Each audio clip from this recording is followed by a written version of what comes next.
Uh, Good morning to one and all.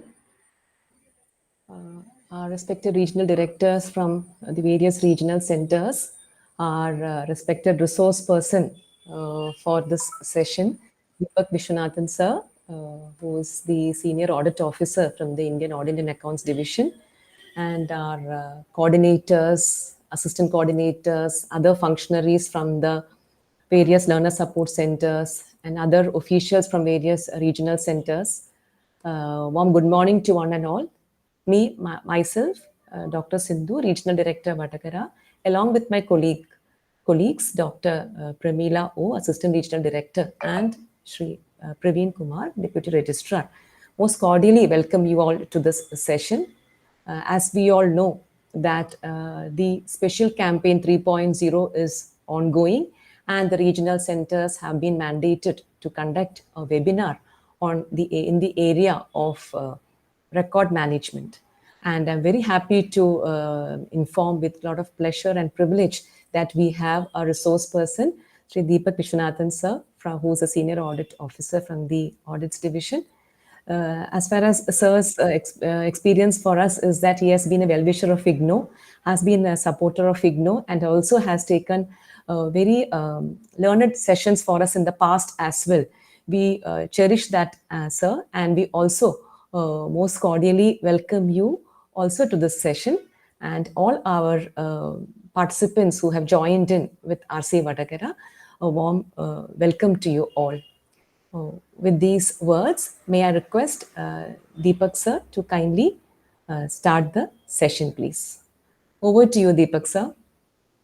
Good morning, one and all, and thank you, Dr. Sindhu. It seems that my camera is not working.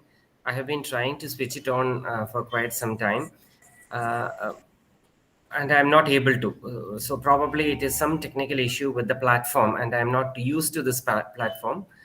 So I would rather continue without switching on my camera.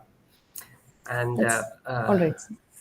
yeah, thank you very much. Thank you, Dr. Sindhu. I have reiterated this several times that it is an honor to be associating with IGNOU. It is an honor to be occasionally called for sessions like this, even though I confessed right at the beginning that I have absolutely no prior, I do not qualify exactly as a faculty in this topic.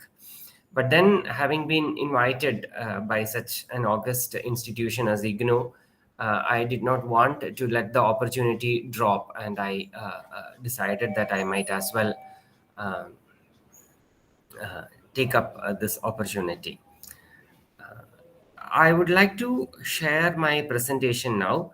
One thing Dr. Sindhu omitted to mention, probably, yeah, come. One Yes, thing Dr. Sindhu omitted to mention is that I am also the auditor for IGNOU as far as the Kerala units are concerned. So yes, sir. Yeah, I missed our that. Sorry. relationship is Yes, sir. no, it isn't as if you missed anything. I was merely mentioning that in passing, not as a position of privilege, but a mere interesting additional detail. That is all. So let me, I am going to share my presentation now. I haven't shared it yet on this platform. So I'd like to know whether you are seeing my presentation. So I am right now, I would rather share the window and the presentation rather than sharing the entire screen. So I'm going to do that now, and you should tell me whether you are seeing my screen now. Are you Fine, seeing sir. a presentation now? Yeah, it's just coming. Yeah, we are seeing the presentation, sir. Right. And then I am going to start the slideshow. So I would like you to tell me if the screen fills with the presentation, or is it still part of the screen or something? As of now, it is, but if you could kindly enhance the view option little more, the percentage of view, so slightly I really higher do not know percentage. how to. Sir, on the bottom right side, there is an option to enhance the percentage of the view. You mean the. As such, it is visible, sir. It's not. It It's is okay. It's visible. visible. Enhance view For is this, where, but I. I'll just mention, sir, on the bottom of Ah, the PPT, you can see the towards the right side. The corner, right side, bottom right side, you can enhance it a little more. Yeah, I'm enhancing yeah. it, but I thought, Fine, fine. Fine, yeah, sir. okay. You can come to the next slide so we can tell you better, sir, because Right. the next slide will be more filled. Right. So I have changed slides. Is it visible now? We have not gone to the next slide, so we are on the first Okay, slide. so there is a lag. So there is a lag probably. This is the first slide, and Yes. then I have changed to the second slide. So is there a lag? We can't. Let me do another thing. Let Yeah, me you have come share to the the next screen. slide, sir. You're right. Okay. We So can see so the there is next. a lag. So there is a lag. Let me Yes. just stop sharing. Okay. Stop sharing, and let me try to share the entire screen. Sometimes that works. Fine, sir. So it is the entire screen. I'm going to share it, and then I'm going to bring up my presentation over here. So are you seeing the presentation in? Are you seeing? Yes, it's full screen, sir. We can see it. Right, right, right. So this I think is better. Yes.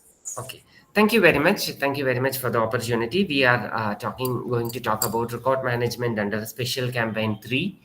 And I would basically talk a little bit what I know about Special Campaign 3 or the special campaign, the special campaigns, and a little bit about record management as well. But my promise at the very outset of this session would be that I'll be very, very brief. So you don't have to worry about being bored for a long time with subjects that are well understood to be very dry. The Special Campaign 3 is the short for Special Campaign for Disposal of Pending Matters. It is a very interesting campaign begun by the central government about 3 years back. Now we are in the third year of its implementation, and it was launched in the year 2021. It was launched from the 2nd of October, which is the Gandhi Jayanti day, and the day on which we are all awakened to the importance of Swachhata and cleanliness traditionally. So it was launched from the 2nd of October, and it ran the full gamut of a month, and it achieved a great deal of results. So it began on the 2nd of October 2021, and it ran till the 31st of October 2021. That was the special campaign. That was the initial launch of the special campaign. And seeing how successful it was, the government decided that there can be a special campaign 2 in 2022 and a special campaign 3, which we are now implementing in 2023. The initial spirit behind the launch of this campaign uh, is to it is commonly understood that government offices are not nice places to visit. Like, you want to visit, you want to go to a happy place, it is not definitely not going to be a government office, because government offices have this reputation of being cluttered spaces full of files, full of people sitting in within mountains of paper, and there is a certain dryness and lack of spirit pervading the whole atmosphere. And somehow our government has decided that they will address this very seriously and make beautiful workplaces of our government offices. So this campaign was launched to cover basically central government offices, ministries, departments of the government of India, their attached subordinate offices, and also the autonomous central autonomous bodies and PSUs. So these are the organizations where this campaign is running. These are the organizations which come under the gamut of this campaign. And the objectives, the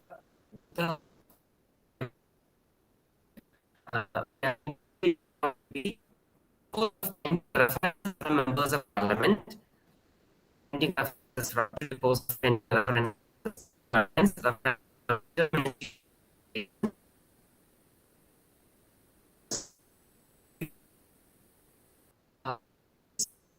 grievance.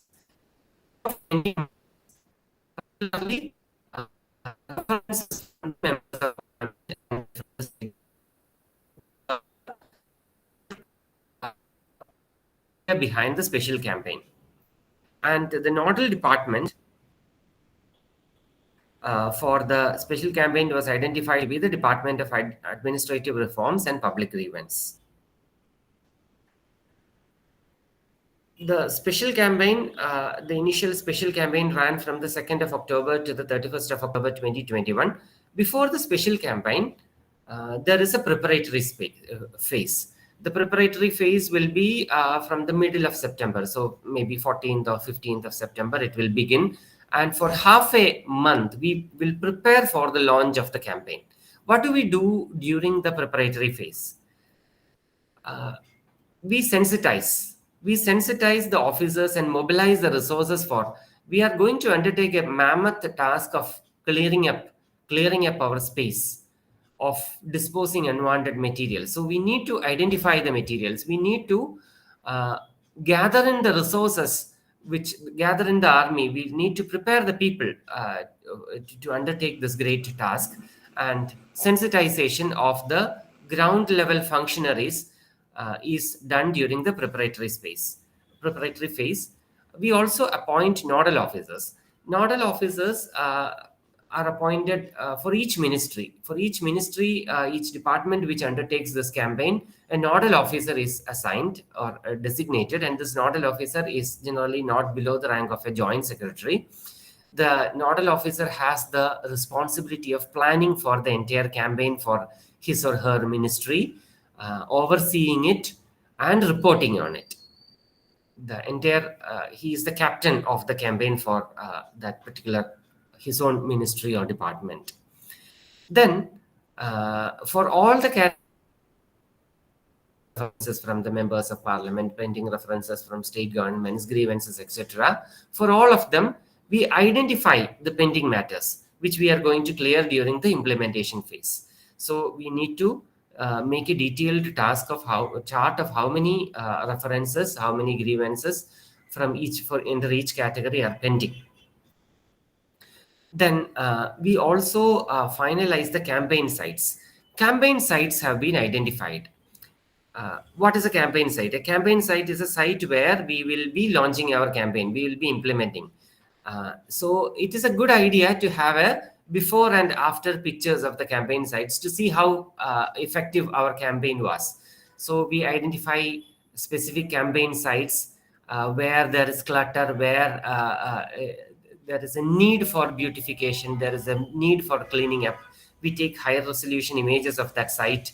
We prepare ourselves to clean it up. And then with the idea that at the end of the campaign, we'll be taking another photograph, and this will tell the whole world how beautiful our efforts were. So we will finalize campaign sites. We will identify the scraps and redundant materials which we will be disposing of. And we will completely lay down for disposing of scrap. There are laid down procedures. Now these procedures have to start well in advance for the actual implementation. So we'll be completing the procedures that are required for the disposal of the scrap and other redundant material. So these things happen during the preparatory phase. And during the actual campaign, what do? We get into the task of disposing of the pending references, all the identified primary aspects of the campaign, like disposing of pending references from members of parliament, from the state governments, references for interministerial consultation, parliamentary assurances, public grievances, and public grievance appeals. Whatever we made a list of, we will get into the task of clearing up as many of them as possible. That is the primary task.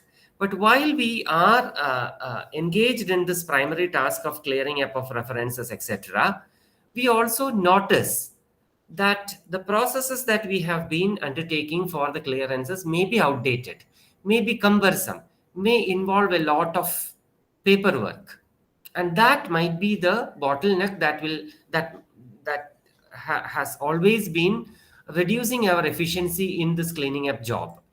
So the actual act of cleaning up will make us aware of where our processes are lacking, and we will take this as an opportunity to streamline our processes. We will also have a focus on processes that create a great deal of compliance burden upon the public. For instance, let us say that when there is a change of address, a citizen needs to update his Aadhaar card. Now, what is the process by which an Aadhaar card needs to be updated?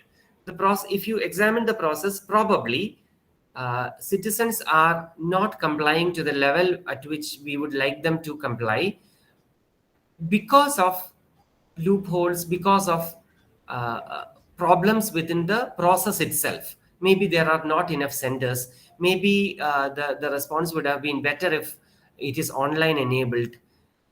Maybe the documents that are required are a little too cumbersome to obtain.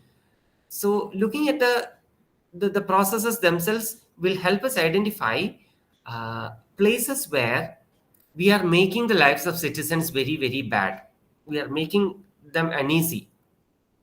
And streamlining our processes would give us an opportunity to improve the compliance, reduce compliance burden of the citizens, as also make their lives very simple.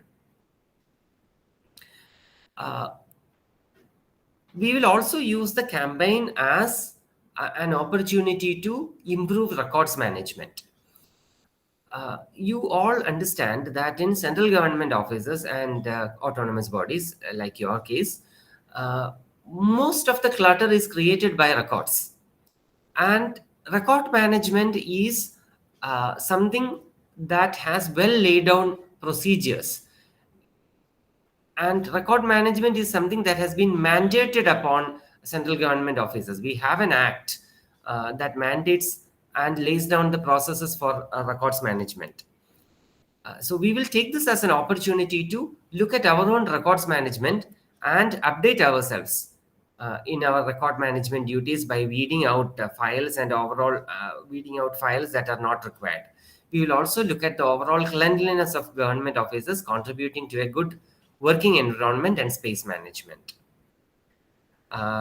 Additional objectives will be disposal of redundant scrap material and obsolete items lying in government offices. So the campaign, which began with the idea of clearing pendency, also matures into a campaign that results finally in a better working environment. At the end of October 2023, all of us will be having more breathing space in our own offices. We'll be settling down into a more beautiful working environment. We'll be looking forward to going to our office every morning. That is a great achievement. So the operational details for special campaign. One of the reasons for the success of the special campaign is that the special campaign has been undertaken in a very planned, systematized, and formal manner. The objectives have been very clearly defined. The authorities have been very clearly defined, and the authorities and their duties and responsibilities have been very clearly laid down. There is also a clear reporting mechanism. When there is a clear reporting mechanism always comes with a clear identification of milestone, a clear identification of parameters. So the parameters have been very clearly identified. Who is to do it has been very clearly laid down, and a mechanism for reporting has been created in the form of a dedicated portal that enables daily reporting of progress and close monitoring. Nodal officers have been designated and trained for each ministry and department to disseminate guidelines and ensure daily reporting. The progress of the campaign is daily reported, and the nodal officers for each ministry or department will be looking at it every day. They will also be reporting it on a weekly basis to the Department of Administrative Reform and Public Grievances, as also to the Cabinet Secretary and the Prime Minister's Office. So there is weekly updation to the Cabinet Secretary and the Prime Minister's Office. So this is a closely watched campaign. As you all know, the special campaign for disposal of pending matters 3 is currently in progress from the 2nd of October 2023 to the 31st of October 2023. We are about halfway through this campaign. So while we are in this campaign, let us take a very brief look at how the Special Campaign 2, which was launched in 2022, fared. Was it successful? The Special Campaign 2022, in addition to focusing on the government office, had a special focus on field and outstation offices of central government offices. Field and outstation offices, particularly those offices which are directly in contact with the citizens, where there is a public interface. Such offices were particularly selected for the Special Campaign 2. And you would see that the Special Campaign 3, this focus on outstation offices and offices with a public interface is extended. So in Special Campaign 3 as well, we have this focus of outstation offices and public interface offices. We were talking about campaign sites. So during Special Campaign 2, about 1 lakh campaign sites were identified. Approximately 1 lakh campaign sites were identified. And collectively, all the offices which undertook this campaign, they made a revenue of about 371.88 crores out of selling of old scrap. About 64.92 lakh of files were reviewed, and about 4.56 lakhs of public grievances were addressed. About 8,998, close to 9,000 references from members of parliaments were replied to. It freed approximately 90 lakh square feet of office space and put them into effective use. So the Special Campaign 2 was a resounding success, and it also generated a great deal of media attention and a great deal of public relations boost for the central government offices. Now we are into the Special Campaign 3. The Special Campaign 3 also has its own special focus areas. And our additional expectations that we have set for ourselves this year, we focus on digitization. So creation of, as part of our digitization campaign, we are thinking of creation of intra-ministerial portals. We know that a great deal of paper is generated for our intra-ministerial communications itself. A great deal of our communication happens over paper and happens through the generation of correspondences, generation of reports that are sent from one ministerial department to another ministerial department. Also, we send reports and returns between ministries. Now, imagine if we could design portals and have well-designed returns that can be updated on a regular basis, then imagine the kind of clutter that simple act could clear up. So one focus of digitization can be the creation of intra-ministerial portals through which a great deal of communication can take place, and we can reduce a great deal of generation of records and generation of waste. We also aim towards 100% of digital receipts. All the receipts and returns that we receive, as much as possible, if it is digital, if we gear ourselves to accept digital receipts through initiatives like the e-office, then it can reduce a great deal of paperwork, reduce a great deal of physical files, and clear up a great deal of space for us. We also focus on efficient management of office spaces, like the use of compactors, by which waste can be compressed and more space more efficiently utilized, and the clearing of scrap. There is also a drive to enhance office spaces, making it more beautiful, making it more friendly for the differently abled. We also can focus on creation of wellness centers in office, and improvement of office corridors, maybe beautifying office corridors, cleaning them up, having potted plants in the corridors, having beautiful artworks exhibited in the corridors. That will make the corridors a fine place for people to take a stroll in between their work. I was working in the office of the CAG of India for some time last year, and I remember that the corridors there reminded me of art galleries. The corridors were so beautiful, and there were works of art that it was a pleasure emerging from a room and walking to another room through a corridor. Inclusivity measures, like I was mentioning earlier, inclusivity measures like creation of washrooms for the differently abled can be making our offices more friendly for the differently abled will be a worthy ideal to pursue during this special campaign. For social media posts, a special campaign, a hashtag special campaign 3 has been created. So that is a brief understanding about the special campaign. Now let us talk more specifically about record management. We know that our offices, you belong to a central autonomous body, and I belong to a central government office. And irrespective of the kind of office, we generate a lot of records. And management of records is important for all offices. The point to remember here is management of records is not an instinctive process. It is not a haphazard ad hoc process for a central government office. Management of records is based on a formal process laid down in a formal act of the parliament. We have an enabling act, and that is the Public Records Act of 1993 and the rules made thereunder, which is the Public Records Rules of 1997. The nodal agency for implementation of this act and rules has been assigned as the National Archives of India. So who come under the purview of this act?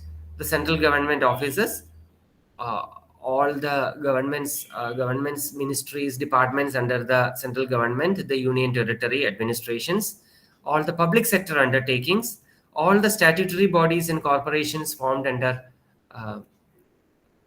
partially or substantially, fully or substantially financed by the central government or the union territories, commissions and committees constituted by the central government or the union territories. All of these come under the purview of the Public Records Act and the rules made thereunder. Very briefly about the Public Records Act. The Public Records Act create definitions and create provisions for certain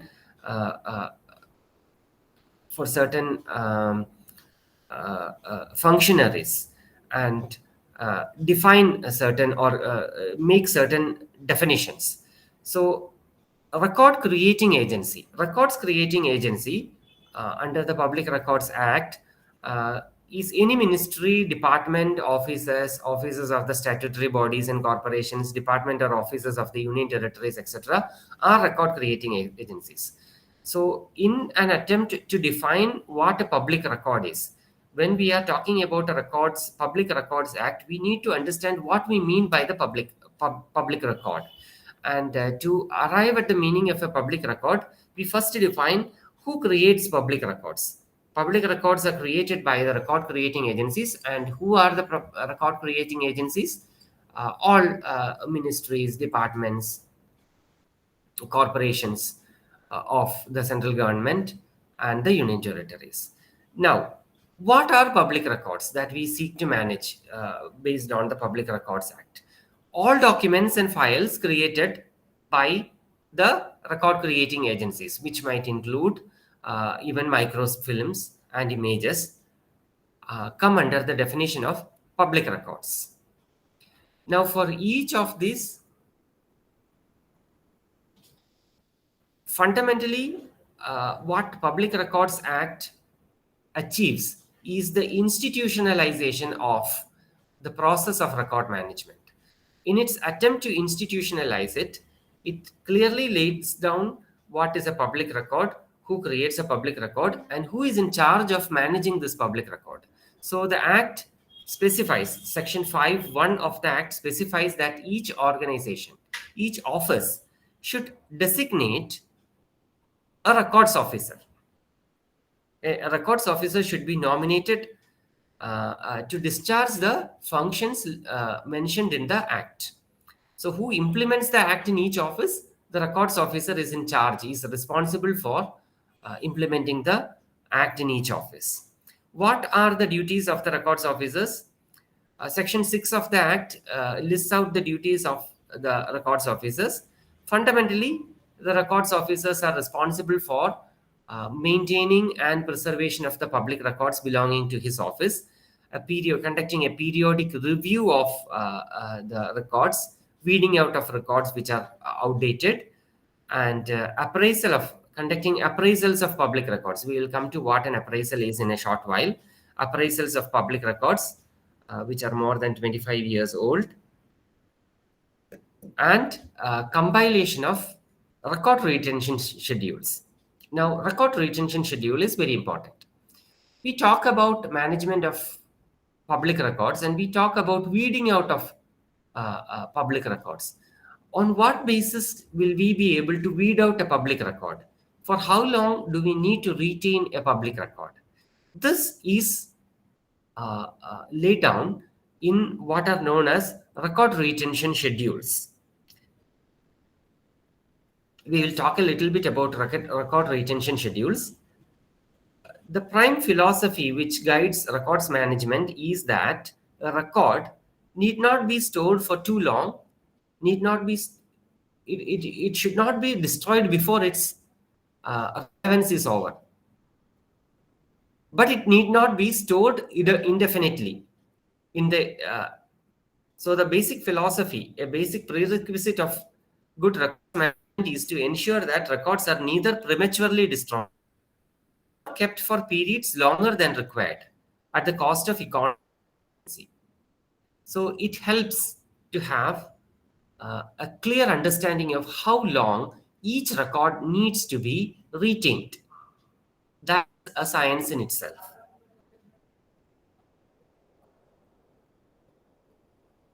To describe judicious leads to different categories.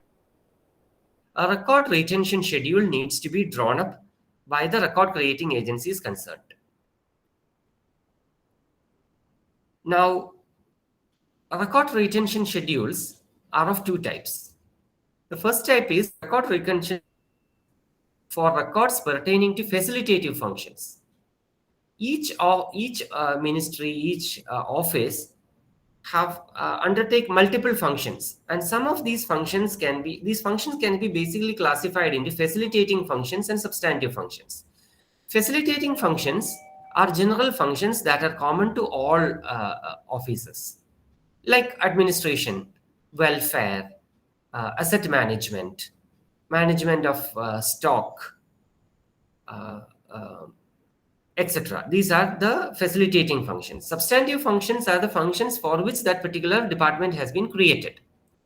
So there might be records related to the facilitating functions of an office, and there might be records pertaining to the substantive functions of the office. Now, what should be the retention schedule of files or records pertaining to the facilitative functions? Will be common to all ministries, because the functions are common to all ministries and offices.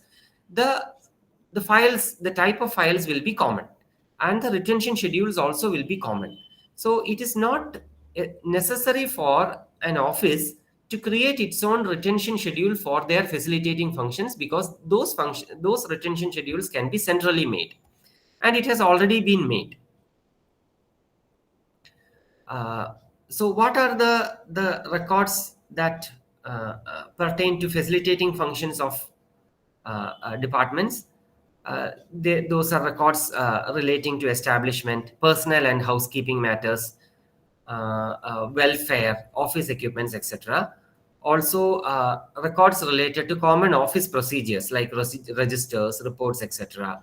Then financial matters like budgeting, cash and accounts, etc. So these records relate to the facilitative functions of an office, and they are governed by their retention is governed by the record retention schedule of facilitating functions.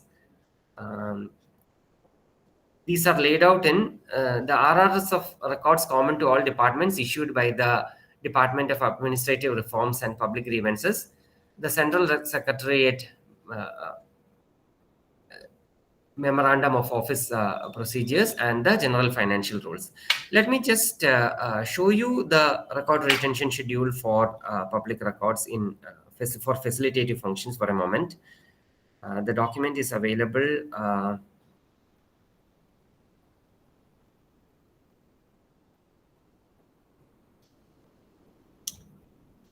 So this document, I hope you can see this document. This document is the record retention in respect of records common to all ministries and departments. This has been issued. I believe this is the latest version. It was issued in 2012. It was issued by the Department of Administrative Reforms and Public Grievances, which it has been centrally made because it is common to all departments. So you can, if you scroll through it, you will see establishment. Under establishment, there are it is classified under different subjects and topics. So, for example, creation and classification of posts. So you have the main head, the subhead, continuance and abolition of revival of posts. So if there is a record related to continuance or abolition or revival of posts, then it belongs to category B.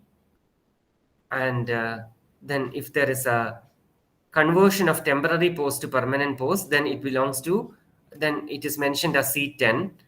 And if you scroll down, you will see there is some record annual estimate of vacancies is C3, and something is C10. There is C1. What is C1? I'm seeing a C1 here. A return regarding appointment and promotion made without consultation of the UPSC. This is C1.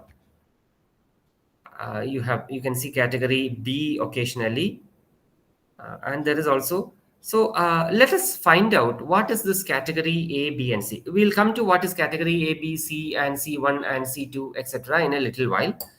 Let me come back to my presentation. We're talking about record retention schedules for facilitative functions. We also have record retention schedules for substantive functions. Substantive functions, as I was mentioning, are functions specific to each department and body, each office. And those record retention schedules cannot be centrally made because that is specific to that office, and only people belonging to that office might know how to get about preparing a record retention schedule. So for substantive function, RRS, the responsibility of preparing an RRS is upon that ministry or department itself. The National Archives of India has created guidelines that should guide each ministry or department in creating their own record retention schedule for substantive functions. And it is also laid down that the RRS so created by the ministry should be vetted by the National Archives. So the RRS needs to be prepared by that organization, and it needs to be communicated to the National Archives for vetting. And once vetted, it becomes final and it can be implemented. And it is also advocated that the record retention schedules are reviewed every 5 years to see whether any modifications are necessary. Let me also show you the guidelines for preparation of record retention schedules for substantive functions. So these guidelines are issued by the National Archives, and it lays down the steps by which a record retention schedule can be made. So the first step, obviously, is the study of the structure and function of the organization, study of work distribution among various divisions and branches, then study of current and semi-current record series, record groups, listing out subject sets, that is classification of the records, prescribing retention periods, and then preparation of the draft record retention schedule, then forwarding the draft record retention schedule to National Archives of India for vetting of the RRS by the National Archives, and then after it is implemented, a revision of the record retention schedule maybe every 5 years or so. So there are two types of record retention schedule applicable to every office. One will be for facilitative functions that is already made by the Department of Administrative Reforms and Public Grievances, and you are mandated to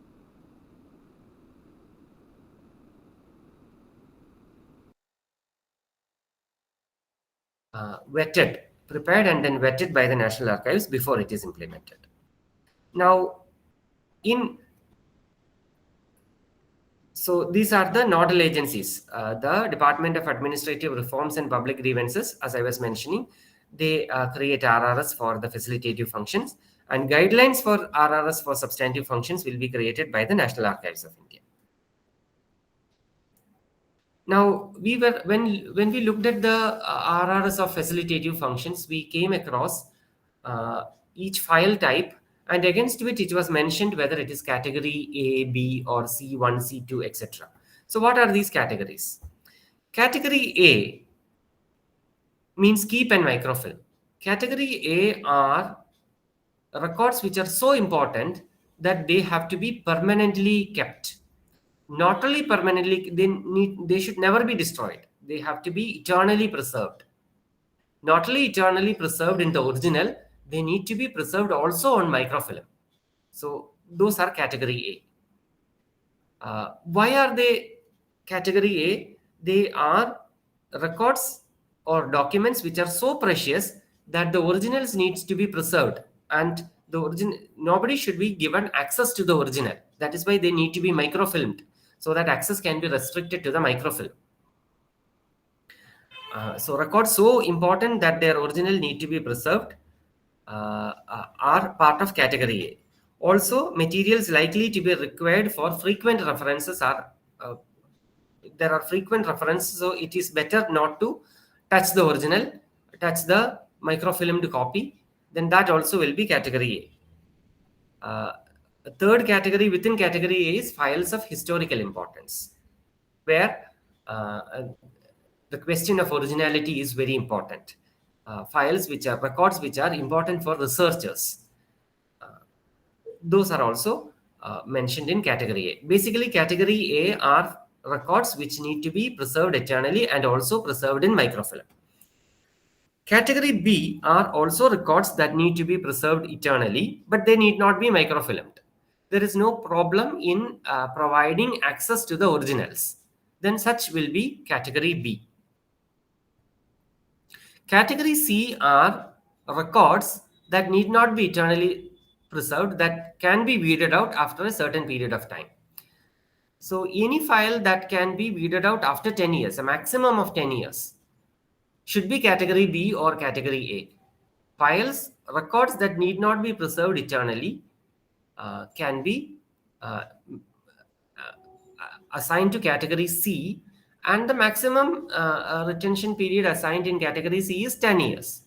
Within category C, you can look at each file and designate whether it needs to be preserved for a year or for 2 years or for 5 years or 7 years or whatever. And based on that, the numerical 1, 2, or 3 will be assigned to C. So if, for instance, you see that a file is C7, it means that that file needs to be preserved for 7 years. Now, how do we calculate? No, let us just come to some illustrations of category A. Records of value for administrative purposes like titles of property, claims of compensation not subject to a time limit, papers related to major policy decisions, papers related to important litigation, major controversies in which the administration was involved. Like controversy is a word I used here. The word used in the legislation is causes célèbres, which are public events that gathered a great deal of public attention. So if there are records which became historical, which brought the ministry or department into public attention, then those are category A. Those should never be destroyed, and those also need to be microfilmed. Then records of historical importance are records that deal with the creation of the organization, any changes in the policy, any major changes in the policy that change the makeup of that organization in course of time, major accomplishments of that organization, etc. So these will be documents of historical importance, and those will also be category A. We were talking basically about physical records. If there are electronic records, then electronic records are categorized into category 1 and category 2. Category 1 are files and records which have to be preserved permanently. And those have to be maintained in the e-form in the server of the department or office for 10 years, after which they can be removed from there. The server space can be cleared off and they can be transferred to the National Archives. Other files not required to be preserved for eternity. Those are category 2. And category 2 are e-files or records of a secondary importance and have a reference value for a limited period only. Those need to be preserved for 10 years in the server of the office, and after which it can be deleted. While designating record retention schedules and while designating the category of records, we need to understand that the retention period is reckoned from the year in which the file is closed or ceased to exist. So you might start a document or a file, and that file might run for 3 years. And then after the file is closed, after the file has ceased to become current, then the retention period starts. So if that file is C5, then you have to preserve it for 5 years after it has been closed. Now, if a record relates to 2 or more subjects with different retention periods, then the maximum retention period should be assigned to that record. So if in a file there are 2 documents, one has a retention period of 5 years and another has a retention period of 7 years, then that file should be preserved in its entirety for 7 years. Then if there is a record whose retention period, let us say, is only 3 years, but it is a reference for another record whose retention period is 10 years, then the retention period of the referential record becomes equal to the retention period of the original record. So if, for instance, to put it in plain language, if a record that needs to be preserved for 10 years speaks of a record that needs to be preserved only for 3 years, then that 3-year record should not be weeded out after 3 years. It should be preserved along with the original file and should be weeded out only after the retention period of the original file is concluded. We will also talk about one process before we conclude. The records officers, we saw that in each office they need to designate a records officer. The records officers are also required to perform what is known as a record appraisal. A record appraisal, we were talking about category A and category B files, which are to be preserved for eternity.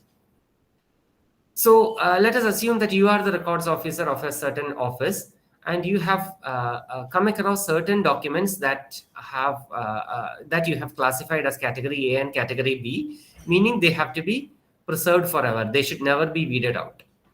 It is a good idea to look at it after 25 years.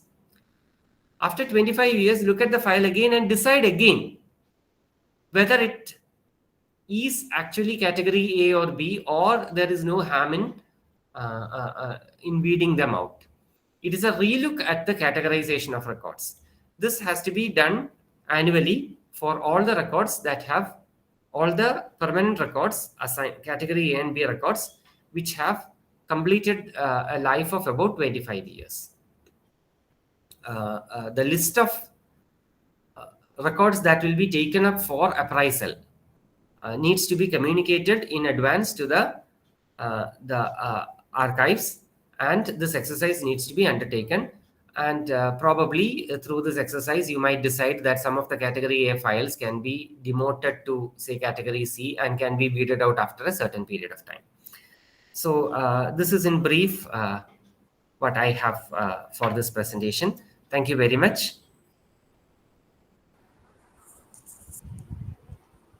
Thank you very much, sir, for a very detailed, very systematic presentation of the topic. As always, sir, your presentation has been with a lot of brevity and at the same time with a lot of articulation. Thank you very much, sir, for your valuable time and expertise provided to us at IGNOU. I'm also happy to say that we have our participants from the other regional centers also here. I'm grateful for the presence of the regional directors from Chennai. Paniselvam sir is here. From Jaipur, we have Mamta madam, and regional center Delhi to Dr. Amit Srivastavaji, and from Vijayawada, Sumalata madam is here. And from the regional center Cochin also, we have Dorothy madam here. Apart from that, we have all our learner support centers who have joined in good participation. If there is anything for interaction, perhaps we could take it, sir. Yeah, fine. That'll be fine. Thanks. I forgot to mention. Usually, when we conclude, we will ask for questions. I just abruptly ended. I am so sorry about that. No problem, sir. But I do not have direct experience in records management because I have all along been in field duties. So I may not be the appropriate person to answer questions, but I'll definitely like to take questions. Maybe I can clarify them with my office and get back to you later. But I'm curious about questions. Fine, sir. Thank you. Thank you, sir. So if any of our participants, any of our participants would like to ask anything or interact, then maybe we can take some interaction.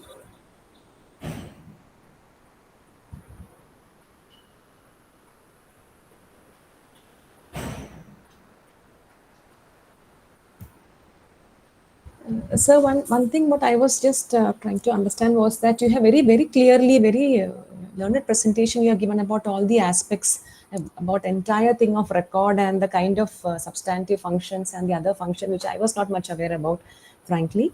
Also, sir, apart from this, for an institution like maybe an education institution or maybe an institution like IGNOU, we have to also follow the in-house procedures, isn't it, sir? The retention policies of the respective institutions. The retention policy of the respective institution is fundamentally the retention policy of the substantive functions.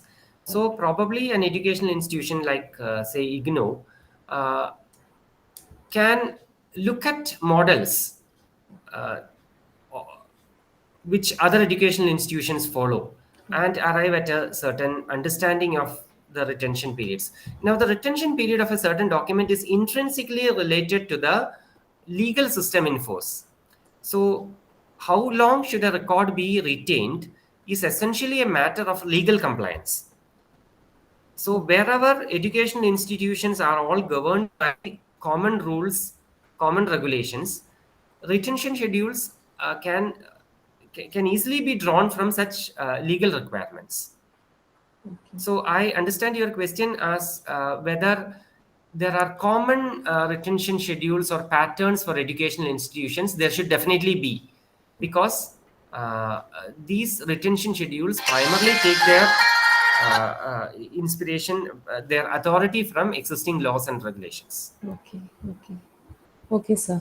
Also, just in our case, just to share here that we are basically the regional level points as the regional centers and then further study centers. So we basically get the guidelines for various aspects from our headquarters also from time to time. So we also fall back on that as a basis for many of the specific records. That is also just wanted to add on here, sir, because these are therefore specified for the regional centers and the study centers also. So, okay. Thanks. It is common to the Study Center. Yeah. Yes, they specify from our headquarters also, sir. In Because our case, between different study centers and regional centers, the nature of documents you handle will be common, similar. So the headquarters might be in a better position to, yes. for the sake of uniformity, they may Okay. be in a better position to assign a retention schedule. That is, Okay. yeah. Okay, Thank you sir. for that Thank you, sir. information, ma'am. Any other interactions or any feedback on the session? Anything we could kindly take it before we close the session? I hope from the Central Secretariat Manual, and the Secretariat Manual contains some provisions regarding the keeping of files, the period of files, for example, 10 years, eternal, etc. So we have to follow all these Secretariat legal formalities rather than everyone deciding the period of keeping things. Or maybe Sir, thank you for that question. That From our your study question is. center, one of our coordinators from the study center has interacted. Very experienced person. He's supporting us at the study center, which is also an educational institution, sir. Just to place the background. Thank you. Thank you very much, sir. Very relevant question. Let me share my screen again. I'm advised against sharing the entire screen, but I believe I should. Sir, essentially what you are mentioning, what is mentioned in the Central Secretariat rules, etc., are related to the facilitating functions of your department. So you have to make your own retention schedules for your substantive functions. CS manual talks about the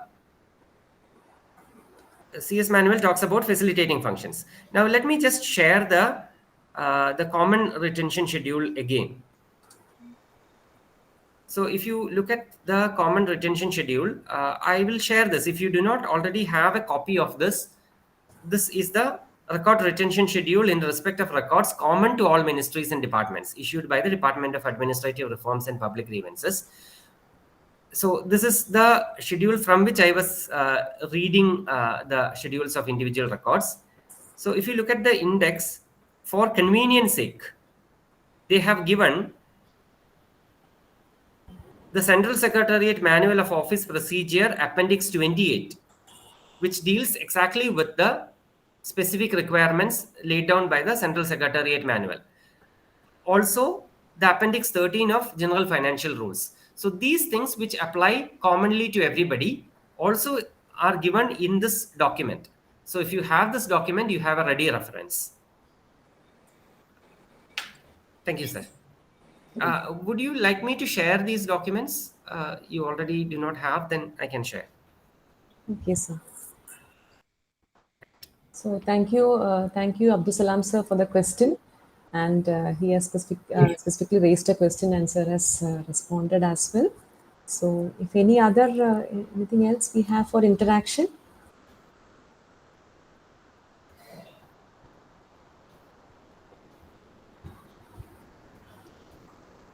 So perhaps not, I guess, sir.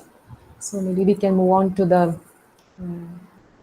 next activity. I would like to request our Deputy Registrar, Sri Praveen Kumara of Regional Center Vatakara, to kindly propose the vote of thanks. I shall also say that we are very much happy that many of you have joined for the program from the regional centers and from the study centers. Over to you, Praveen sir. Yeah, thanks a lot, ma'am. A very good morning to one and all present here. Today's webinar on the topic record management under special campaign 3.0, organized by IGNOU Regional Center Vadagara, which is in line with the Swachhata campaign of the Government of India. The resource person of today's webinar is Shri Deepak Vishwanathan sir, Senior Audit Officer, Indian Audit and Accounts Department. And there is no doubt that he is one of the best resource person we can find and who can throw light on this topic in depth, because records management is an important task, and sir has thrown much light into various intricacies of records management. like record retention schedule, categorization of records. His presentation itself was like very easy for a common man to understand, like preparatory phase, weeding out of files, which will further lead to cleanliness of government offices and also contributes to good work environment and space management, which has been the main crux of the campaign. We are also thankful to all the regional directors who have joined for this webinar, especially from Jaipur, Chennai, and Cochin, and for all our colleagues who have joined from various regional centers, as well as all our study center coordinators and study center functionaries of our region, and also to all the students who have joined for this particular webinar. There's no doubt that this webinar was really a wonderful and a webinar which has given a new dimension on how to go about this special campaign 3.0. And once again, I thank our respected Deepak Viswanathan sir for taking his time off to give more light into this special campaign 3.0 to all our participants and also our dear colleagues from IGNOU Regional Center as well as students. And last but not the least, I thank our Regional Director, Madam Sindhu Madam, for making all these arrangements and who has been into this, not just for the sake of webinar, but also in terms of organizing this special campaign in a practical way, like how to dispose of this whatever scrap, unusable materials which are lying in this regional center through MSTC, which is as per our IGNOU headquarters directions. Thank you one and all for your kind cooperation and support. Thank you. Thank you. Thank you very much, sir. Thank you once again to all, and Deepak sir. Thank you very much. Thank you, ma'am. I hope your campaign 3.0 is running fine, and wish you all success in the campaign. We're trying our best, sir. Thank you very much. Thank you. Thank you very much, sir. Thank you all. Thank you, sir.